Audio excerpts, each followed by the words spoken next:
جہاں تک احادیث کا مطالعہ کیا جائے تو دجال ایک فرد بھی ہے اور نظام بھی ہے. ٹھیک ہے. نظام کی تیاری پوری ہو چکی ہے اور نظام قائم ہو چکا ہے. نظام میں ہم داخل ہو رہے ہیں اور تیزی سے داخل ہوتے چلے جا رہے ہیں. فرد کا آنا باقی ہے. فرد یہ بنی آدم میں سے ہے یہ؟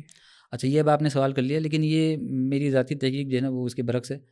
اچھا میں کیونکہ وہ میری تفردات میں سے جی جی جی جی تو میں اس کا کوئی خاص ذکر کرنا نہیں چاہتا، کیونکہ تفردات کو پھیلانا کوئی علمی ذوق ہے، علمی احباب نہیں، کا بھی اگر وہ کسی دلیل کی بنیاد پہ تو کوئی حرج نہیں، پھر تو کوئی حرج نہیں. دیکھیں میں آپ کو بتاتا چلوں کہ کچھ چیزیں خالصتاً نصوص سے ثابت ہوتی ہیں. ٹھیک ہے ٹھیک ہے ٹھیک ہے. لیکن کچھ چیزیں نظریہ ہوتی ہیں. اچھا وہ اشارت و نص سے اس طرح کھینچ کے نکالی جاتی ہے. جیسے آپ کو پتا ہوگا یاجوج ماجوج کے لیے لوگ کہتے ہیں کہ وہ یافس بن نوح کی نسل سے ہیں. یہ نظریہ ہے، اس کی دلیل کچھ بھی نہیں ہے، کیونکہ اس کی پشت میں کوئی حدیث نہیں ہے. تو بہرحال جو میں نے قیاس کیا تو میں اس کی بنیاد پر جو ہے وہ تفرد عام لوگوں تک آپ کے نزدیک وہ بنی آدم میں سے نہیں ہے؟ بنی آدم میں سے نہیں ہے. اچھا وہ جنوں میں سے ہیں؟ وہ اب آپ سوال کرید کرنے چاہ رہے ہیں تو بتا رہا ہوں. تو میں یہ کہتا ہوں کہ وہ اصل میں شیطان نے تخلیق کیا اس کو. اچھا اچھا اچھا اچھا اچھا اچھا اچھا. یہ تو بڑا انٹرسٹ. اس کے پیچھے میں صرف وہ جو آپ وہ اشارت النص کہہ رہی ہیں وہ میں جاننا چاہ رہا ہوں. میرا مقصد وہ ہے جاننے کا، کیونکہ یہ کہ جو آپ نے پوائنٹ بتایا نا مجھے بڑا اہم معلوم ہو رہا ہے کہ یہ اس کے پیچھے جو دلیل یا کوئی پوائنٹ ہے وہ بہت اہم. آثار میں وہ بھی اشارت، وہ بھی واضح ذکر نہیں ہے. جیسے بعض صحابہ کے بارے میں آتا ہے کہ وہ بچہ پیدا ہوا تو وہ دیکھنے کے لیے گیا کہ دجال نہیں ہے. جی جی جی.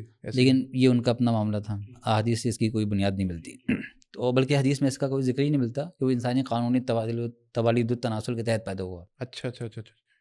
اچھا دوسری بات، بعض لوگ کہتے ہیں کہ وہ ایک شیطان ہے، جن ہے. اچھا بعض نے یہ بھی دعویٰ کیا ہے کہ وہ اصلاً شیطان ہی ہے جو دجال کی شکل میں آ کر کے ظاہر ہوگا. اچھا اچھا ابلیس ہے. ہاں ابلیس ہے. لیکن یہ بات قطعاً ثابت نہیں ہوتی. اس کی وجہ یہ ہے کہ دجال ایک جزیرے میں قید ہے. یہ حدیث سے صحیح مسلم کی حدیث میں موجود ہے. اچھا وہ جو تمیم داری والی حدیث ہے اس میں شکل و صورت سے تو وہ انسان معلوم نہیں ہو رہا جو اس کی بتائی گئی ہے. تو میں نے انسان ہونے کی تردید ہی کی ہے. اچھا اچھا صحیح ہے. یعنی یہی کچھ اشارت الناس ہے مطلب. اچھا تو انسان ہونے کی تو تردید کر رہا ہوں میں، اور شیطان ہونے کی بھی، ابلیس ہونے کی بھی تردید کر رہا ہوں. اچھا اس کی بھی تردید ہے. ابلیس ہونے کی تردید کر رہا ہوں. ٹھیک. اب ہے کیا یہ بھی ایک بڑا اہم سوال ہے. مگر میں پہلے ان چیزوں کی تردید کرتا ہوا چلوں کہ جو بالکل صحیح. جو لوگ جن کہتے ہیں ان کے بعد اس کی بھی کوئی دلیل نہیں ہے. نصوص ہوں تو ٹھیک ہے. اب ہم آتے ہیں ابن سیاد ہونے کے حوالے سے. ابن سیاد کے ایک بیٹے تھے عمارہ، جو کہ کبار تابعین میں شمار کیے جاتے تھے. تو اس سے ثابت ہوا کہ ابن سیاد دجال ہو ہی نہیں سکتا. تو ابن سیاد کی بھی تردید ہوگی. اب سوال ابن سیاد کے بارے میں تو غالباً حدیث بھی ہے کہ اس نے اسلام قبول کر لیا تھا اپنے آخری دور. اچھا تو وہ تو مسلمان ہوا نا پھر. یہ بات صحیح ہے، اس نے اسلام قبول کر لیا. اور اس کے بارے میں امام ابن تیمیہ کی جو رائے وہ میں آپ کو بیان کرتا ہوں کہ عبداللہ بن سیاد کا ظہور جو ہے نبی کریم کے زمانے میں ہوا. جی. بعض صحابہ کا گمان تھا کہ وہ دجال ہے. نبی صلی اللہ علیہ وسلم نے اس سے پہلے توقف فرمایا، اور یہاں تک کہ آپ پہ ظاہر ہو گیا کہ وہ دجال نہیں ہے بلکہ کاہنوں میں سے ایک کاہن ہے. اچھا اچھا اچھا صحیح. مطلب اس کا پھر وہ قبول اسلام ہے اس سے تو اس کی جو علماء پہ پچھلے وہ بھی سارے ظاہر ہے کہ وہ ختم ہو گئے. اب دجال کے بارے میں آپ نے کہا کہ وہ نہ تو وہ انسان ہے نہ ہی وہ شیطان ہے، تو وہ پھر کیا ہے؟ دیکھیں آدم و ابلیس کا قصہ جو ہے وہ بہت معروف ہے. آپ کو یاد ہی ہوگا کہ اللہ تعالیٰ کو شیطان نے تحدی دی، چیلنج دیا، للکارا نعوذ باللہ من ذالک، اور اس نے کہا کہ میں ہمیشہ تیرے بندوں کو بہکاتا رہوں. جی جی. تو ایک تو یہ کہ اختتام دنیا تک وہ یہ کام کرتا رہے گا، اس کو اختیارات بھی دیے گئے. اچھا شیطان کے پاس اختیارات ہیں. نمبر ایک، وہ اس دنیا فانی میں انسانوں کی عمر کی حد میں نہیں ہے، اس کو غیر معمولی جی وہ طوالت ہے اس کی، قیامت تک کی زندگی مہلت دی ہوئی ہے. ٹھیک ہے. نمبر دو، اس کو علم الاسماء کی طاقت سے تو محروم کر دیا گیا جو آدم علیہ السلام کو جو دیا گیا، لیکن وہ ہمارے ساتھ مسلسل رہا. انسان کے عروج بھی دیکھا، زوال بھی دیکھا، ارتقاء بھی دیکھا، ساری چیزیں وہ دیکھتا رہا. اور اس میں کسب کی صلاحیت بھی ہے. وہ کیا ہوتا ہے؟ اختیار کرنے کی، اخذ کرنے کی صلاحیت بھی. اچھا ٹھیک ٹھیک. تو یہ وہ صلاحیت رکھتا ہے. اچھا شیطان کا علم جو ہے وہ اس کی صلاحیت بھی قابل انتقال ہے، وہ اپنا علم بھی دوسروں کو دیتا ہے. ٹھیک ہے ٹھیک ہے. چنانچہ ان الشیاطین لیوحون الی اولیاءہم، یہ تو بہت مشہور قرآنی آیت ہے، الانعام 121 نمبر، کہ بے شک شیاطین اپنے اولیاء اپنے ساتھیوں کو وہی کرتے ہیں. یہ بھی ایک طاقت ہے اس کو جو حاصل ہے. پھر یہ کہ شیطان کو یہ طاقت دی گئی کہ وہ انسانوں کے دلوں میں وسوسہ اندازی کر سکتا ہے. یہ تو بہت معروف بات. صحیح ہے. ٹھیک ہے، میں ذرا اختصار کے ساتھ بیان کروں. جی ضرور. پھر شیطان کی شیطانیت صرف یہیں تک نہیں رہتی، بلکہ اس سے بھی کہیں بڑھ کر ایک آیت ہے، وہ بڑی خطرناک آیت ہے، اور اس کی تفسیر میں اکثر مفسرین آگے بڑھ جاتے ہیں. اچھا صحیح ہے. وہ ہے کہ وما ارسلنا من قبلک من رسول ولا نبی الا اذا تمنا القى الشیطان فی امنیتہ فینسخ اللہ ما یلقی الشیطان ثم یحکم اللہ آیاتہ واللہ علیم حکیم. یہ آیت ہے سورہ حج کی، ٹھیک ہے. جس میں فرمایا کہ ہم نے تجھ سے پہلے کوئی بھی ایسا رسول اور نبی نہیں بھیجا کہ اس نے جب کوئی تمنا کی ہو اور شیطان نے اس کی تمنا میں ملاوٹ نہ کی ہو، آمیزش نہ کر دی ہو. اچھا، اس سے کیا مراد ہوگا؟ یہی تو تفسیر کوئی کرتا نہیں اصل میں. تو بہرحال اس کے لیے ایک روایت پیش کی جاتی ہے، وہ تلک الغرانیق والی، لیکن تلک الغرانیق والی روایت خود ہی ضعیف ہے، یہ بھی آپ جانتے ہیں. تو بہرحال یہ ایک آیت مشکل آیت ہے بہرحال، اور اس کو امام راضی نے بھی تسلیم کیا کہ یہ آیت قرآن کے مشکل مقامات میں سے ایک ہے. ٹھیک ہے. میں بھی اس سے صرف یہی استدلال کرنا چاہتا ہوں کہ آپ شیطان کے اختیارات دیکھیں کہ وہ نبی رسول کے معاملات میں بھی مداخلت کرتا تھا، یہ قرآن پاک میں ذکر ہے.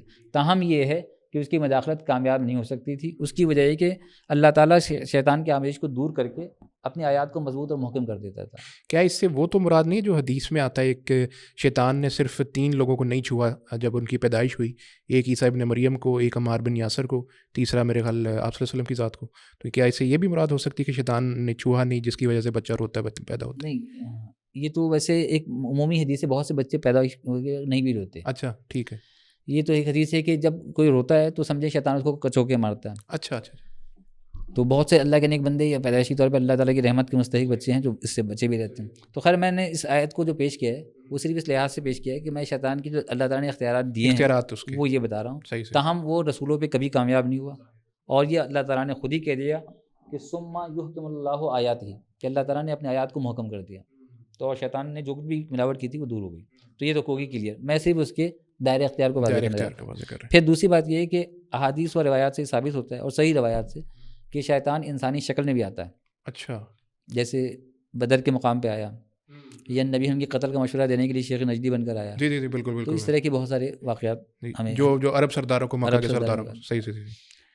تو یہ تو ہو گئی یہ بات کہ شیطان کی طاقت جانوروں کی صورت میں بھی غالباً آ جاتا ہے. جی ہاں، شیطانی ایسے عام جنوں کو بھی طاقت حاصل ہے تو ظاہر ہے ابلیس کو بدلہ اولا حاصل ہے. بالکل. تو شیطانی سرکشی کی جو انتہا ہے وہ یہ ہے کہ اللہ تعالیٰ، شیطان بھی اچھی طرح سے جانتے ہیں کہ اللہ تعالیٰ کا کچھ نہیں بگاڑ سکتا، کیونکہ طاقت جتنی بھی ہے وہ یہ جانتا ہے. بالکل صحیح. لیکن اصل میں وہ جو کھڑا ہوا ہے وہ کس وجہ سے کھڑا ہو گیا؟ وہ ایک سرکشی تھی، جو فطری بغاوت تھی، انحراف تھا. وہ اس درجے پہ پہنچ گیا کہ وہ ساری حقیقتوں کو جاننے کے باوجود اللہ کے بالمقابل کھڑا ہو گیا. ٹھیک ٹھیک ٹھیک ٹھیک. اب جب کھڑا ہو گیا تو اس نے اللہ تعالیٰ سے جو چیز مانگی وہ تھی کہ آپ کی نسل پہ میں اپنا قابو کر کے رہوں گا اور اس کو بھٹکا کے رہوں گا. اللہ تعالیٰ نے بھی اس کو عہد دے دیا. اب یہاں ایک تکوینی حقیقت کو سمجھنے کی ضرورت ہے. اچھا. وہ تکوینی حقیقت یہ ہے کہ نسل آدم کو ضلالت اور گمراہی میں مبتلا کرنے کا کام جو ہے وہ اصلاً شیطان کا ہے، اور اللہ کا اصلاً کام ہدایت دینا ہے. بالکل ٹھیک. تو ایک تو یہ ہوگی بات.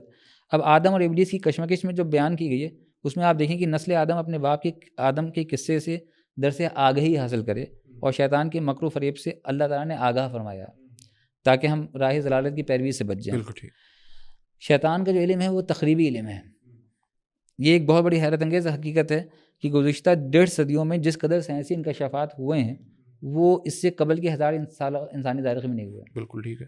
اچھا، یہ جو دور گزر رہا ہے یہ اب یہ حال کا جو ماضی کا سلسلہ ہے، تو علم و تحقیق و فہم و بصیرت میں آج کے انسان سے پیچھے ہوں. فرق صرف اتنا ہے کہ وہ اپنی اکتشافی صلاحیتوں کو انسان کی تعمیر میں لگانا چاہتے تھے. میں تھوڑا سا دوبارہ ریپیٹ کروں. اس سے قبل کے 1000 سال کی انسانی تاریخ میں ایسا نہیں ہے کہ جو لوگ تھے وہ علم نہ ہوں یا بصیرت میں، فہم میں، تحقیق میں آج کے دور سے لوگوں سے پیچھے ہوں، بلکہ اصلاً صرف یہ تھا کہ وہ اپنا جو علم استعمال کرنا چاہتے تھے وہ تعمیری مقصد میں لگانا چاہتے تھے. آج جو بھی ٹیکنالوجی ہے وہ تعمیر اور تخریب کے پیمانے کو نہیں دیکھتی. اچھا. اس میزان کے بغیر چل رہی ہے. آپ بہت ساری ایجادات ایسی ہیں جو انسان کے لیے سراسر نقصان دہ ہیں. ایٹم بم کی ایجاد دے لیجیے، جتنا اسلحہ وغیرہ، یہ ساری چیزیں آ جاتی ہیں.